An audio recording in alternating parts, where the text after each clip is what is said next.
dans la vision géopolitique de Sergueï Lavrov, ministre russe des Affaires étrangères, qui dévoile sans détour l'émergence d'un monde multipolaire.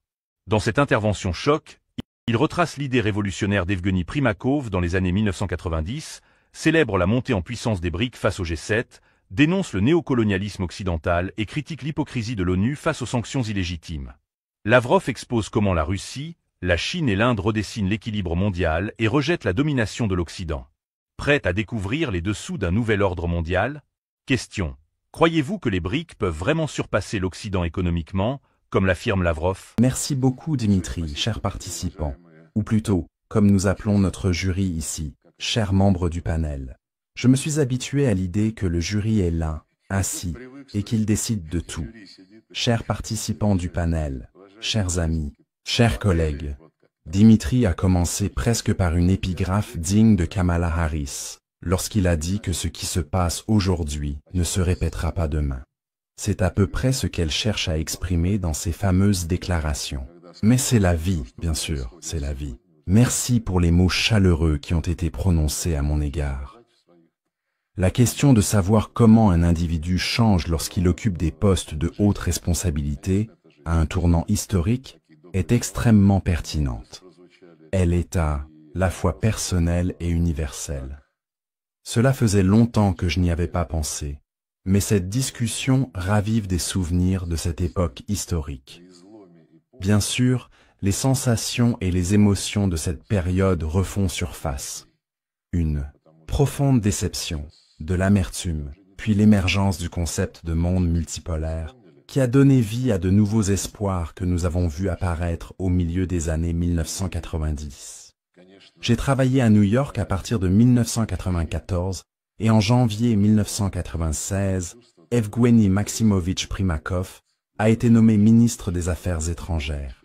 Il reste pour nous un grand maître, une personnalité éclatante et polyvalente, dotée d'un don exceptionnel de prévision politique et géopolitique, un talent rare dans ce monde, et encore plus en politique. C'est lui qui, à l'époque, a formulé une conception révolutionnaire pour son temps, celle d'un monde multipolaire.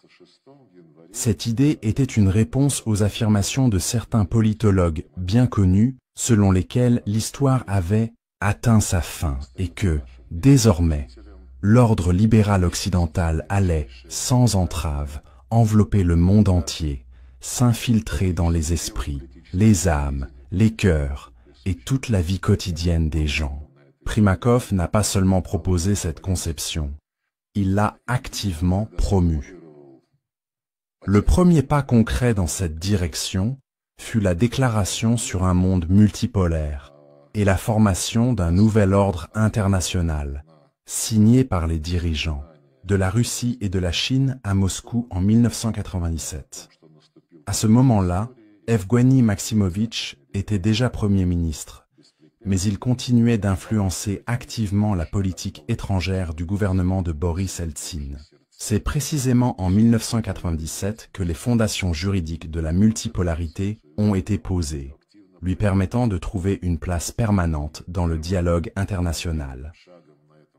En 2000, lorsque Vladimir Poutine est devenu président, le premier sommet trilatéral Russie-Inde-Chine a eu lieu.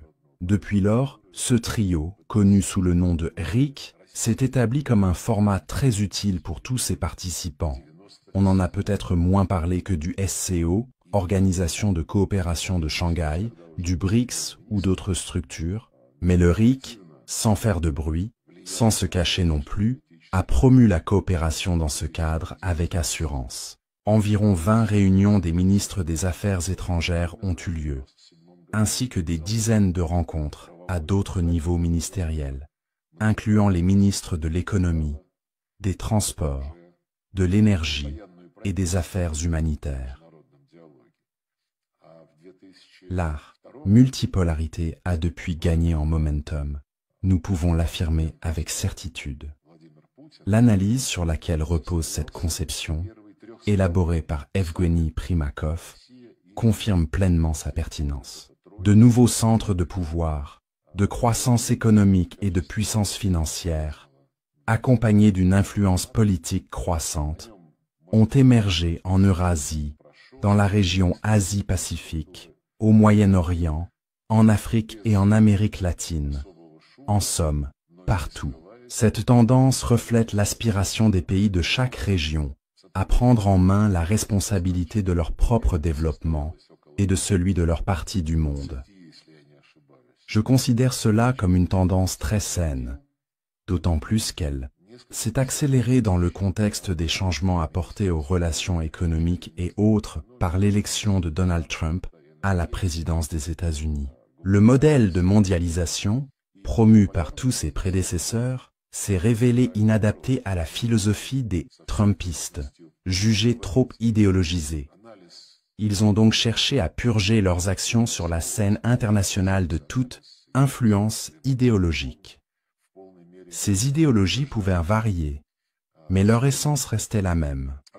Des approches néolibérales visant à étendre l'influence de l'Occident collectif sur le reste du monde.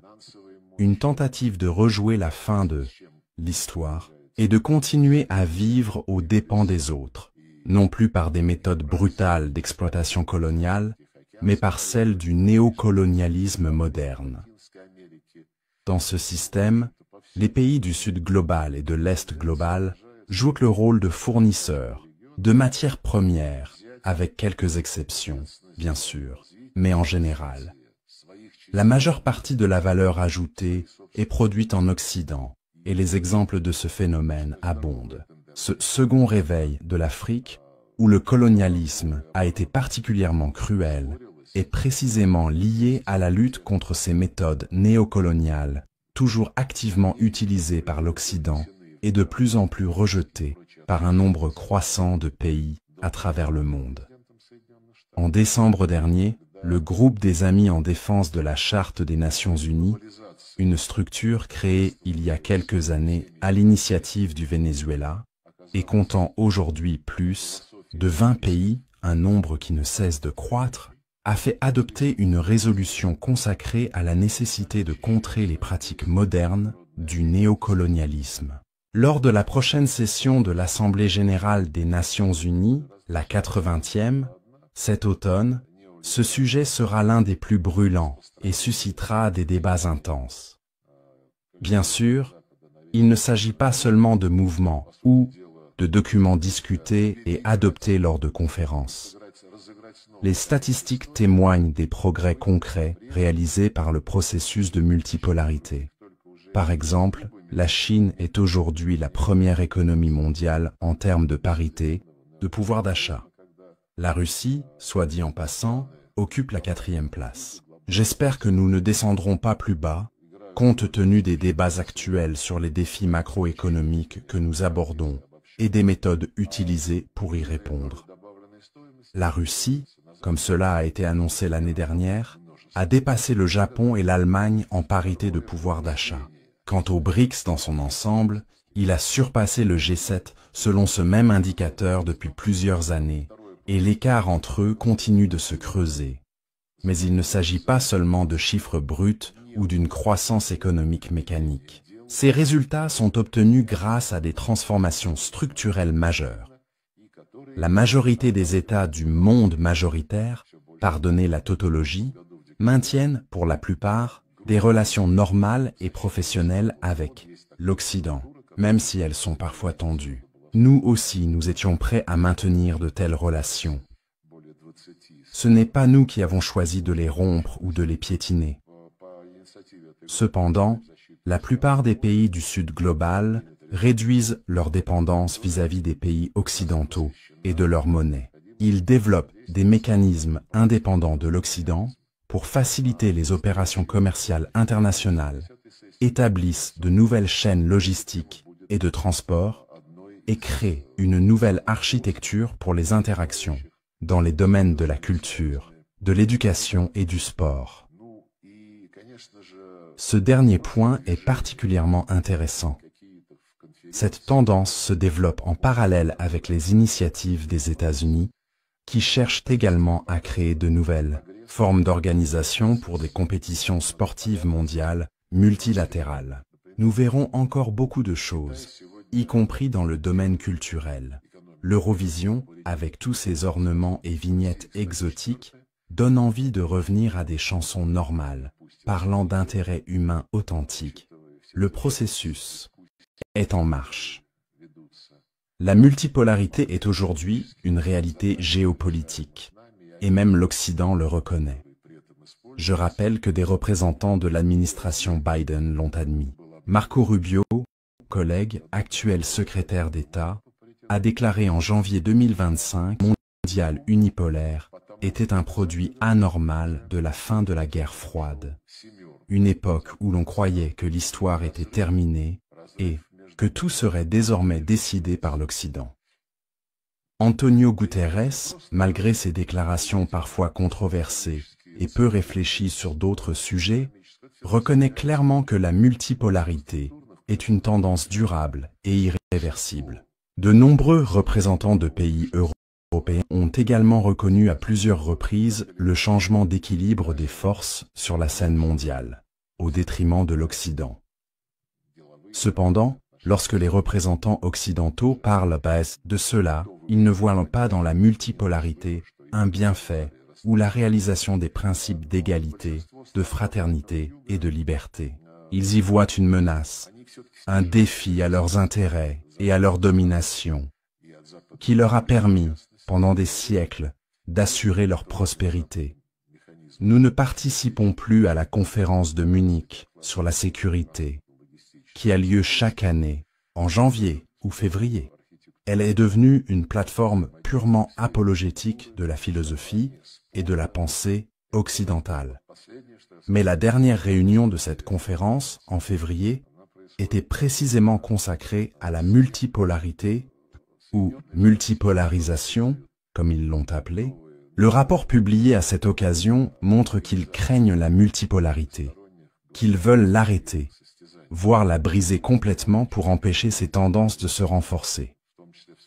D'où leur agressivité, leur rigidité, allant jusqu'à des ultimatums adressés à des États souverains pour qu'ils ne violent en aucun cas les ordres unilatéraux que l'Occident impose ou tente d'imposer, y compris par des sanctions unilatérales, illégitimes et criminelles, qui sapent les principes mêmes que l'Occident prétendait défendre il y a encore 4 décennies.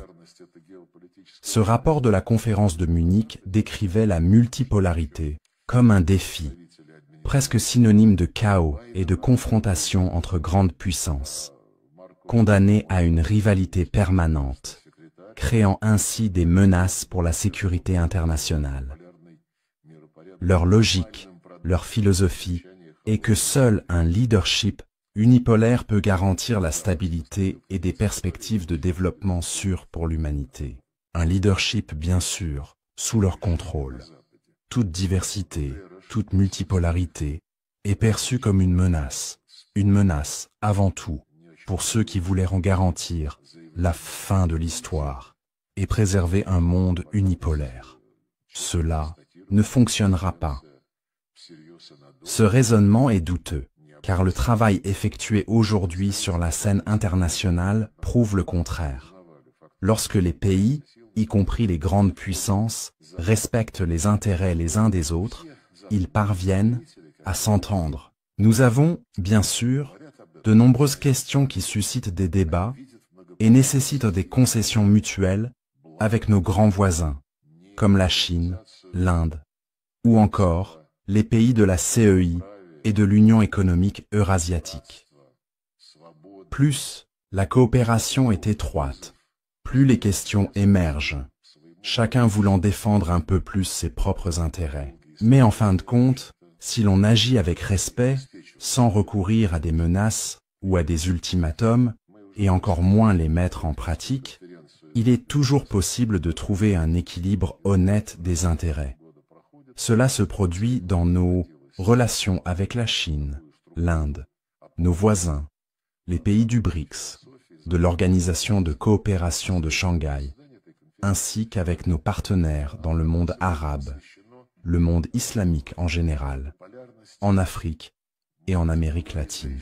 Mais, je le répète, l'essentiel de nos contacts et de notre travail commun se concentre dans notre entourage immédiat et au sein de structures comme le BRICS, le SCO, la CEI et l'Union économique eurasiatique.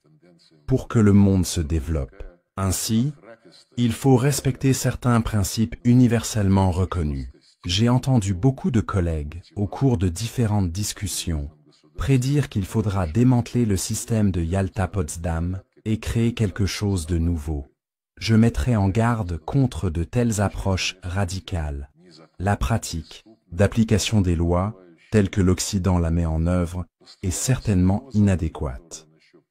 Mais en ce qui concerne les fondations juridiques internationales, qu'y a-t-il à reprocher à la Charte des Nations Unies?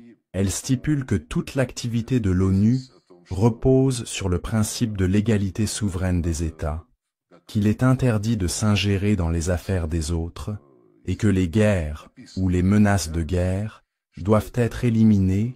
C'est l'objectif principal de l'Organisation des Nations Unies. Le problème est que ces principes doivent être appliqués de manière non sélective, et non pas comme un menu où l'on choisit ce qui plaît, comme le fait l'Occident. Ils se sont accrochés au principe du droit des peuples à disposer d'eux-mêmes, inscrit dès la première page de la Charte de l'ONU.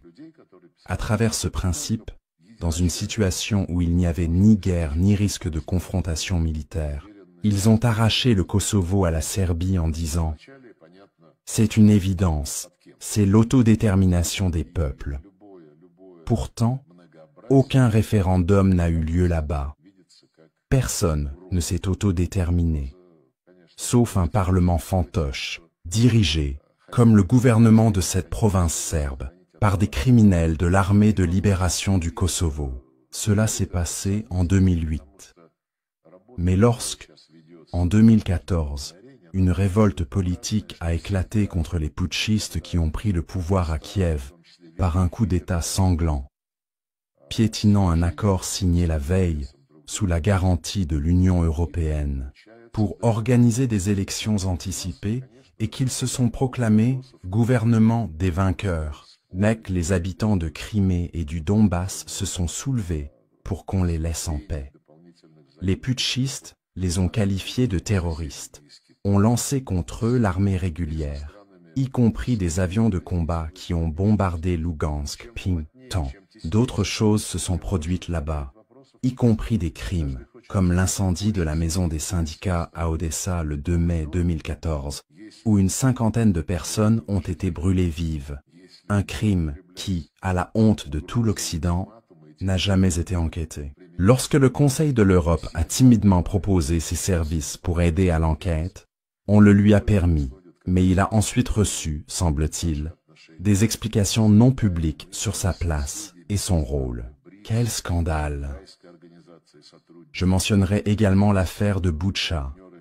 Il y a un peu plus de 3 ans, 2 jours après le retrait des troupes russes de cette banlieue de Kiev, en signe de bonne volonté avant la signature d'un accord, les autorités locales ont été seules sur place.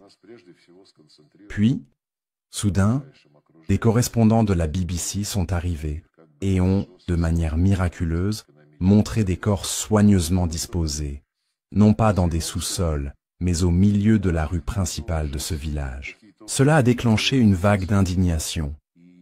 La Russie, barbare, bouchère. Un nouveau paquet de sanctions a suivi. Depuis, nous avons envoyé plusieurs demandes officielles aux structures de l'ONU pour qu'une enquête soit menée. Ils ont créé, sans notre participation, une commission indépendante au Conseil des droits de l'homme pour enquêter sur les violations des droits humains en Ukraine. Nous nous sommes adressés à eux 3 fois officiellement. Silence total. J'ai posé des questions publiques directement à Antonio Guterres lors des réunions du Conseil de sécurité. Ne serait-il pas possible, grâce à vos bons offices, d'obtenir la liste des personnes dont les corps ont été montrés par ces correspondants de la BBC, si opportunément présents? Il esquive, il est gêné, il détourne le regard. J'ai assisté à 2 reprises, ces 2 dernières années, à des sessions de l'Assemblée générale à New York. Lors des conférences de presse qui suivent, où tous les médias mondiaux sont représentés, j'ai fait appel à leur flair professionnel à leurs instincts, à leur fierté professionnelle. Je leur ai dit, est-ce que ça vous est vraiment égal, ce qui s'est passé là-bas? Ou vous a-t-on interdit de toucher à ce sujet? Pas de réponse, naturellement. Je ne veux pas m'attarder trop longtemps sur mon propos introductif, mais il y a, dans la charte de l'ONU, outre l'intégrité territoriale et le droit des peuples à l'autodétermination, de nombreux autres principes. D'ailleurs, en 1970, lorsque l'Assemblée générale a adopté une longue déclaration sur les principes des relations entre États, conformément à la charte de l'ONU, elle a clarifié les choses. Concernant le principe d'autodétermination et son lien avec l'intégrité territoriale, il y est dit « Tous sont tenus de respecter l'intégrité territoriale des États dont les gouvernements respectent le principe d'autodétermination des peuples et, de ce fait, représentent l'ensemble de la population résidant sur ce territoire. » En d'autres termes, un gouvernement, pour que son intégrité territoriale soit protégée, doit représenter l'ensemble de la population de ce territoire, qui, après le coup d'État, pouvait douter que les racistes et nazis, arrivés au pouvoir à Kiev, représentaient-ils les Russes, les russophones, ou même de nombreux autres groupes ethniques qui ne voulaient pas de ce pouvoir criminel. Mais un autre point, encore plus fondamental, figure dans la charte de l'ONU, avant même le droit des nations à l'autodétermination. Il s'agit de l'obligation de respecter les droits humains, indépendamment de la race, du sexe, de la langue ou de la religion. Avez-vous déjà entendu les pays occidentaux, lorsqu'ils défendent le gouvernement de Zelensky, parler de la nécessité de respecter les droits humains? Pas une seule fois. Pourtant, lorsqu'il s'agit de n'importe quel autre pays, la Russie, la Chine, le Venezuela, l'Iran, ou même la Hongrie et la Slovaquie maintenant, les droits humains figurent toujours en tête de leurs griefs. Mais pour l'Ukraine, rien de tel. Ursula von der Leyen, Charles Michel, l'ancien président du Conseil européen, et la plupart des dirigeants européens affirment qu'il faut continuer à aider l'Ukraine pour qu'elle batte la Russie, ou, plus récemment, pour qu'elle ne perde pas contre la Russie, et maintenant pour obtenir un cessez-le-feu afin de reconstituer les stocks de munitions. Mais tous disent, l'Ukraine mérite notre soutien parce qu'elle défend les valeurs européennes. Des lois qui éradiquent la langue russe dans tous les domaines, et la dernière en date, qui vise à détruire l'Église orthodoxe ukrainienne canonique, violant directement l'article de la charte de l'ONU que j'ai cité. Pourtant, l'Europe, éclairée, considère cela comme une lutte des nationalistes ukrainiens pour les valeurs européennes. La commissaire européenne à l'élargissement, une certaine Madame Kos, je crois, a déclaré que l'Ukraine avait rempli toutes les conditions préalables nécessaires pour entamer les négociations d'adhésion à l'Union européenne.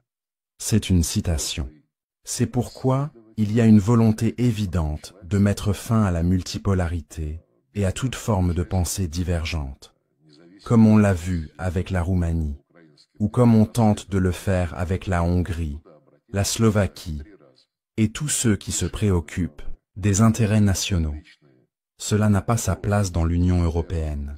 La multipolarité, c'est autre chose, mais elle se forme et continuera de se former, indépendamment de l'attitude des dirigeants européens. Je voudrais conclure sur une note. Il y a quelque temps, nous avons réfléchi au fait qu'il existe aujourd'hui de nombreux groupements d'intégration, que ce soit en Eurasie, en Afrique ou en Amérique latine. En Afrique, il y a une organisation continentale, l'Union africaine. En Amérique latine et dans les Caraïbes, il y a la CELAC. Mais en Eurasie, il n'existe pas d'organisation continentale, bien que ce soit le plus grand continent, le plus riche, et probablement le plus prometteur à l'horizon historique, prévisible. Quand on parle de sécurité en Eurasie, on pense immédiatement à des structures comme l'Organisation pour la sécurité et la coopération en Europe, OSCE, l'OTAN, ou encore l'Union européenne. Ces organisations ont tenté de jouer le rôle de courtiers honnêtes pour intégrer leurs voisins de la partie asiatique du continent. Mais l'OSCE et l'OTAN ont été créés sur la base d'une conception euro-atlantique. Lors de la préparation du sommet d'Helsinki en 1975, Ilelia Predpolagalos, l'OSCE serait l'Europe à l'ouest de l'Oural jusqu'à Lisbonne. Mais les Européens ont insisté pour inviter les États-Unis et le Canada. Ce modèle euro-atlantique s'est discrédité, non seulement pour l'OSCE, mais aussi pour l'OTAN, une autre création de cette conception. On peut probablement dire la même chose de l'Union européenne, qui s'est concentrée sur le développement économique, social et infrastructurel de ses États membres, en assurant leur interconnectivité. Mais il y a quelques années, au plus fort de l'opération militaire spéciale, l'UE a laissé éclater sa haine envers la Russie, ressuscitant des idées conquérantes nazies visant à infliger une défaite stratégique à la Russie, comme l'ont fait Napoléon, la guerre de Crimée, et surtout la Seconde Guerre mondiale. Aujourd'hui, la vérité s'est imposée aux yeux de tous ceux qui croyaient en ces institutions. L'Union européenne a signé un accord avec l'OTAN, mettant son territoire à disposition pour tout transfert d'armement vers les frontières orientales de la Russie. Elle est ainsi tombée dans l'euro-atlantisme. Ces structures ne peuvent plus prétendre combler le vide d'un forum continental, car l'OSCE est presque détruite, son principe de consensus piétiné. Actuellement, la Finlande, qui préside l'OSCE, prépare la 50e session jubilaire du Conseil des ministres des Affaires étrangères, mais n'invite pas tout le monde, pour ne pas gâcher la fête. L'OTAN, quant à elle, traverse une crise profonde. Nous verrons comment les réformes, comme l'augmentation des dépenses de défense à 5%, affecteront l'OTAN, et comment l'intérêt évident de l'administration Trump pour la région Indo-Pacifique, au détriment de l'Europe, influencera son avenir. Les Français parlent de l'Europe, laissée à ses propres dispositifs. Débrouillez-vous seuls. Dans ce contexte, un mécanisme continental global est nécessaire.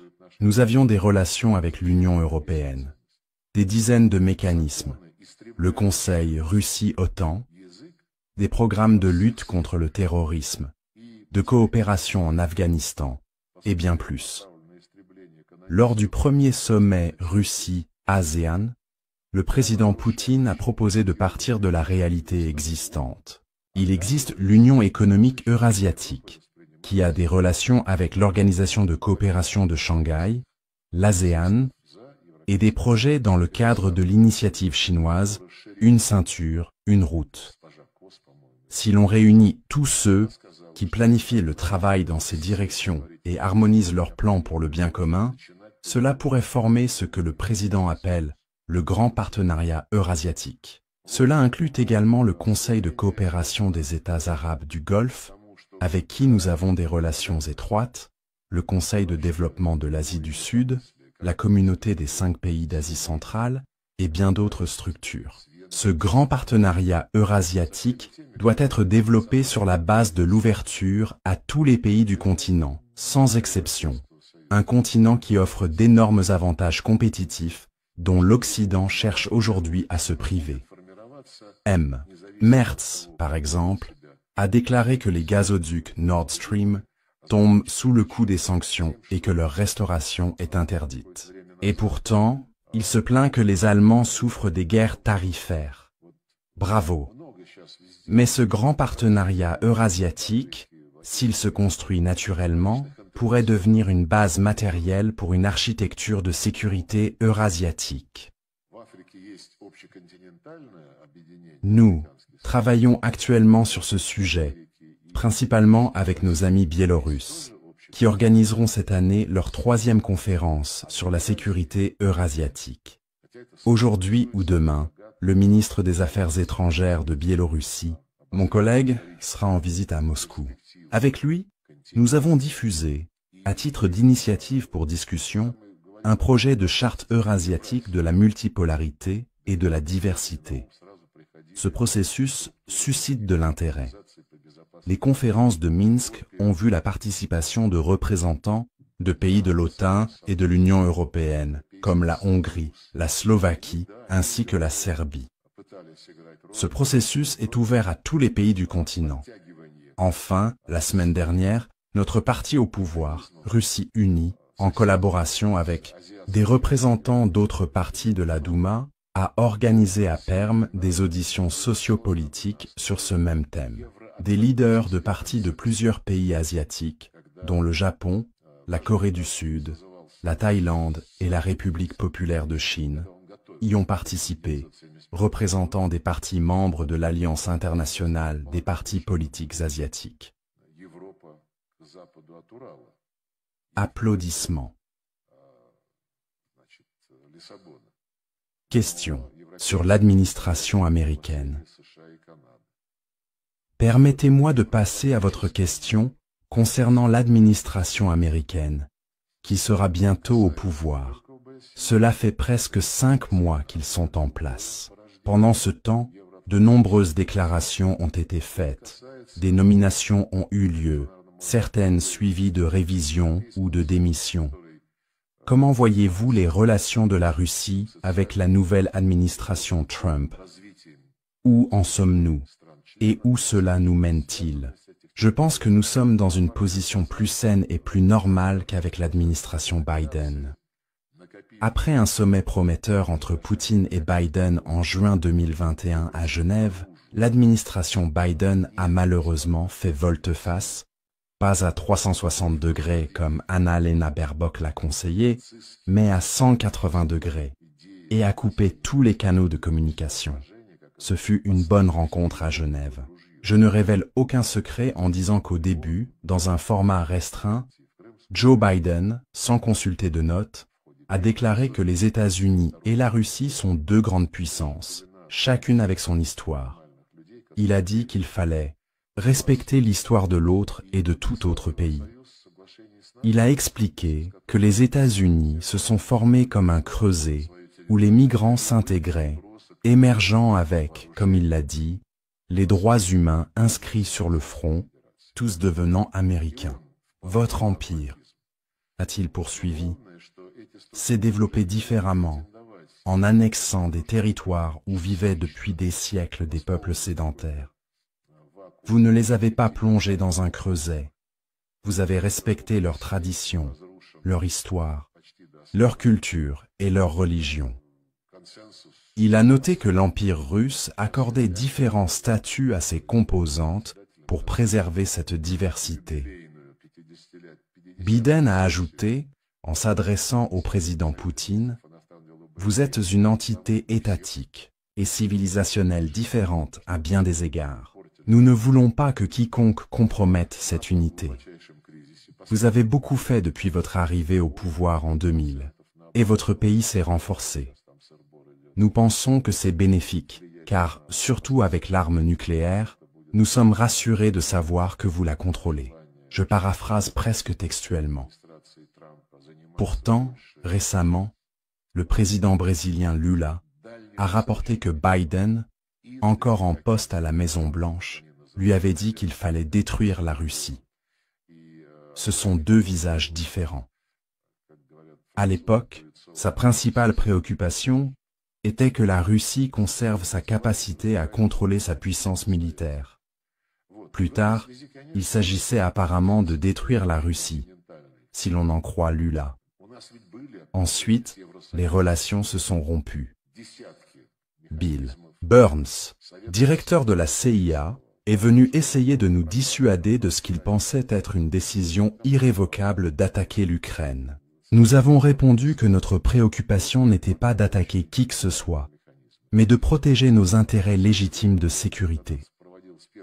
À ce moment-là, nous avons présenté des projets d'accord, un entre la Russie et l'OTAN, un autre entre la Russie et les États-Unis, où nos intérêts de sécurité étaient clairement définis.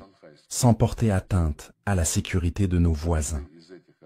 Quelques rencontres ont eu lieu sur ces documents en janvier avec le secrétaire d'État de l'époque à Genève. Mais nos propositions ont été essentiellement ignorées. Les objectifs que nous poursuivons aujourd'hui dans le cadre de l'opération militaire spéciale ont été qualifiés d'inacceptables. Oubliez même l'idée que l'Ukraine n'adhère pas à l'OTAN, nous a-t-on dit.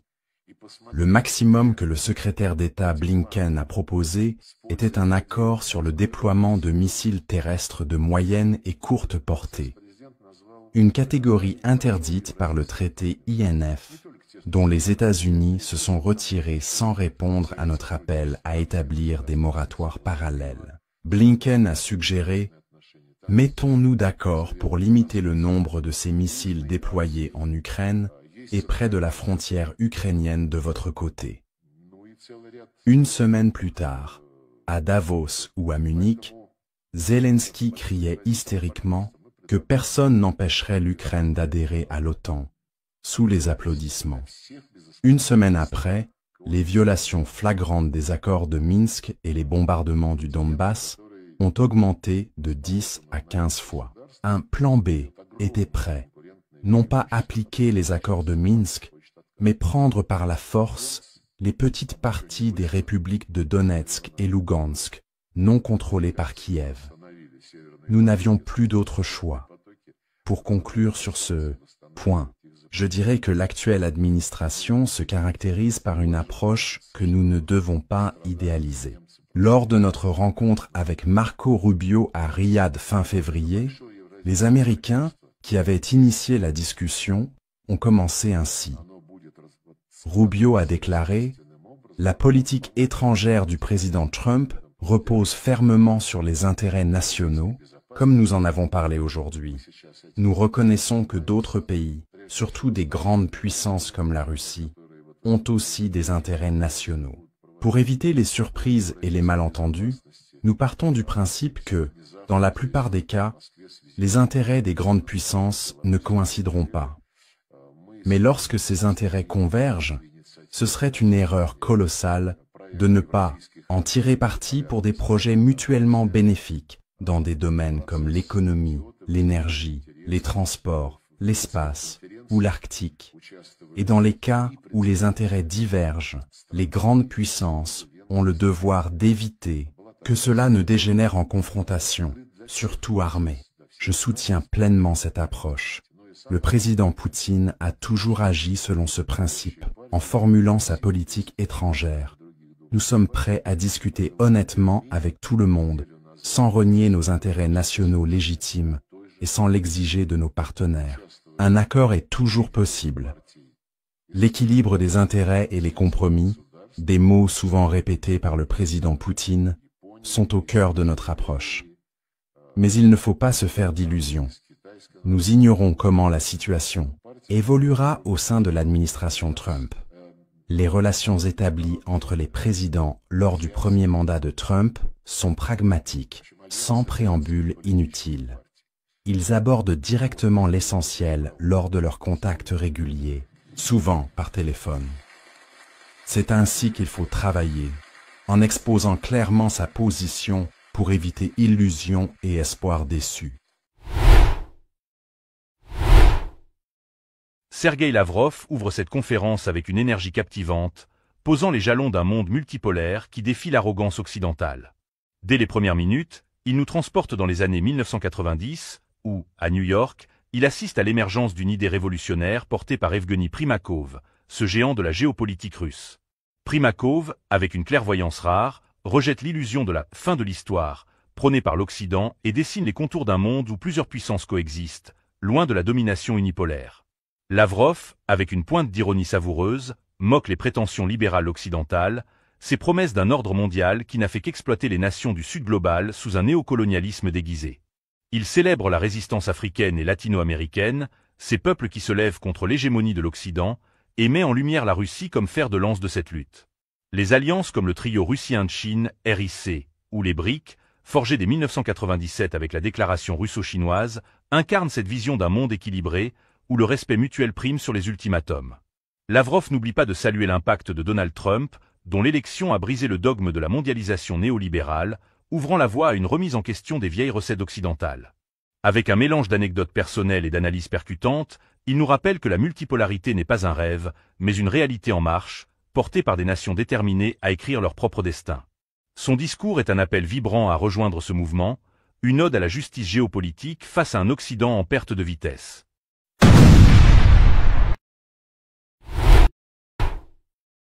Accrochez-vous pour une plongée dans la vision géopolitique de Sergueï Lavrov, ministre russe des Affaires étrangères, qui dévoile sans détour l'émergence d'un monde multipolaire.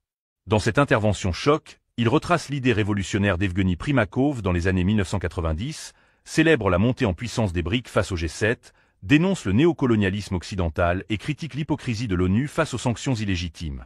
Lavrov expose comment la Russie, la Chine et l'Inde redessinent l'équilibre mondial et rejettent la domination de l'Occident.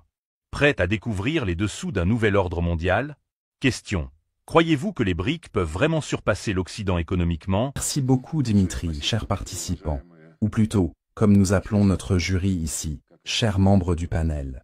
Je me suis habitué à l'idée que le jury est l'un, ainsi, et qu'il décide de tout. Chers participants du panel, chers amis, chers collègues, Dimitri a commencé presque par une épigraphe digne de Kamala Harris, lorsqu'il a dit que ce qui se passe aujourd'hui ne se répétera pas demain. C'est à peu près ce qu'elle cherche à exprimer dans ses fameuses déclarations. Mais c'est la vie, bien sûr, c'est la vie. Merci pour les mots chaleureux qui ont été prononcés à mon égard. La question de savoir comment un individu change lorsqu'il occupe des postes de haute responsabilité, à un tournant historique, est extrêmement pertinente. Elle est à la fois personnelle et universelle. Cela faisait longtemps que je n'y avais pas pensé, mais cette discussion ravive des souvenirs de cette époque historique. Bien sûr, les sensations et les émotions de cette période refont surface. Une profonde déception, de l'amertume, puis l'émergence du concept de monde multipolaire, qui a donné vie à de nouveaux espoirs que nous avons vus apparaître au milieu des années 1990. J'ai travaillé à New York à partir de 1994 et en janvier 1996, Evgueni Maximovitch Primakov a été nommé ministre des Affaires étrangères. Il reste pour nous un grand maître, une personnalité éclatante et polyvalente, dotée d'un don exceptionnel de prévision politique et géopolitique, un talent rare dans ce monde et encore plus en politique. C'est lui qui, à l'époque, a formulé une conception révolutionnaire pour son temps, celle d'un monde multipolaire. Cette idée était une réponse aux affirmations de certains politologues bien connus, selon lesquels l'histoire avait atteint sa fin et que, désormais, l'ordre libéral occidental allait, sans entrave, envelopper le monde entier, s'infiltrer dans les esprits, les âmes, les cœurs et toute la vie quotidienne des gens. Primakov n'a pas seulement proposé cette conception, il l'a activement promue. Le premier pas concret dans cette direction fut la déclaration sur un monde multipolaire et la formation d'un nouvel ordre international, signé par les dirigeants de la Russie et de la Chine à Moscou en 1997. À ce moment-là, Evgueni Maximovitch était déjà Premier ministre, mais il continuait d'influencer activement la politique étrangère du gouvernement de Boris Eltsine. C'est précisément en 1997 que les fondations juridiques de la multipolarité ont été posées, lui permettant de trouver une place permanente dans le dialogue international. En 2000, lorsque Vladimir Poutine est devenu président, le premier sommet trilatéral Russie-Inde-Chine a eu lieu. Depuis lors, ce trio, connu sous le nom de RIC, s'est établi comme un format très utile pour tous ses participants. On en a peut-être moins parlé que du SCO, Organisation de coopération de Shanghai, du BRICS ou d'autres structures, mais le RIC, sans faire de bruit, sans se cacher non plus, a promu la coopération dans ce cadre avec assurance. Environ 20 réunions des ministres des Affaires étrangères ont eu lieu, ainsi que des dizaines de rencontres à d'autres niveaux ministériels, incluant les ministres de l'économie, des transports, de l'énergie et des affaires humanitaires. La multipolarité a depuis gagné en momentum. Nous pouvons l'affirmer avec certitude. L'analyse sur laquelle repose cette conception, élaborée par Evgueni Primakov, confirme pleinement sa pertinence. De nouveaux centres de pouvoir, de croissance économique et de puissance financière, accompagnés d'une influence politique croissante, ont émergé en Eurasie, dans la région Asie-Pacifique, au Moyen-Orient, en Afrique et en Amérique latine. En somme, partout. Cette tendance reflète l'aspiration des pays de chaque région à prendre en main la responsabilité de leur propre développement et de celui de leur partie du monde. Je considère cela comme une tendance très saine, d'autant plus qu'elle s'est accélérée dans le contexte des changements apportés aux relations économiques et autres par l'élection de Donald Trump à la présidence des États-Unis. Le modèle de mondialisation, promu par tous ses prédécesseurs, s'est révélé inadapté à la philosophie des Trumpistes, jugés trop idéologisés. Ils ont donc cherché à purger leurs actions sur la scène internationale de toute influence idéologique. Ces idéologies pouvaient varier, mais leur essence restait la même. Des approches néolibérales visant à étendre l'influence de l'Occident collectif sur le reste du monde. Une tentative de rejouer la fin de l'histoire et de continuer à vivre aux dépens des autres, non plus par des méthodes brutales d'exploitation coloniale, mais par celles du néocolonialisme moderne. Dans ce système, les pays du Sud global et de l'Est global jouent le rôle de fournisseurs, de matières premières, avec quelques exceptions, bien sûr, mais en général. La majeure partie de la valeur ajoutée est produite en Occident, et les exemples de ce phénomène abondent. Ce second réveil de l'Afrique, où le colonialisme a été particulièrement cruel, est précisément lié à la lutte contre ces méthodes néocoloniales, toujours activement utilisées par l'Occident et de plus en plus rejetées par un nombre croissant de pays à travers le monde. En décembre dernier, le groupe des Amis en défense de la Charte des Nations Unies, une structure créée il y a quelques années à l'initiative du Venezuela, et comptant aujourd'hui plus de 20 pays, un nombre qui ne cesse de croître, a fait adopter une résolution consacrée à la nécessité de contrer les pratiques modernes du néocolonialisme. Lors de la prochaine session de l'Assemblée générale des Nations unies, la 80e, cet automne, ce sujet sera l'un des plus brûlants et suscitera des débats intenses. Bien sûr, il ne s'agit pas seulement de mouvements ou de documents discutés et adoptés lors de conférences. Les statistiques témoignent des progrès concrets réalisés par le processus de multipolarité. Par exemple, la Chine est aujourd'hui